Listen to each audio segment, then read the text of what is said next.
જય માતાજી, good morning, જય દશામાં. ઓકે મિત્રો, જય દશામાં. આજે હું મારા કાકાના ઘરે આવી હતી. મારા કાકાનું ગામમાં જ છે, એટલે હું ત્યાં દશામાં લાવ્યા છે, એટલે હું ત્યાં પગે લાગવા આવી હતી. જો તમે જોઈ શકો છો, અને કમેન્ટમાં જય દશામાં લખી શકો છો. જોઈ લો મિત્રો,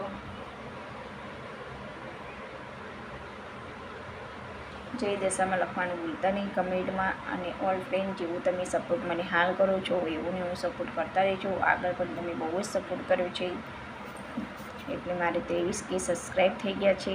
જેવો પહેલાં સપોર્ટ કરતા હતા એવો ને એવો સપોર્ટ કરતા રહેજો, તો મારી સબસ્ક્રાઈબ પણ વધ્યા રહેશે. અને મારો વિડીયો ગમે તો શેર કરજો, લાઈક કરજો અને સબસ્ક્રાઈબ કરવાનું ભૂલતા નહીં. ઓકે મિત્રો, જય માતાજી, જય દશામાં. અને કમેન્ટમાં જય દશામાં લખજો. કોણ કોણ કયા ગામથી જોવે છે એ વિડીયો પણ કમેન્ટમાં કહેજો કે હું આ ગામમાં જોઉં છું. ઓકે મિત્રો, જય દશામાં, બાય.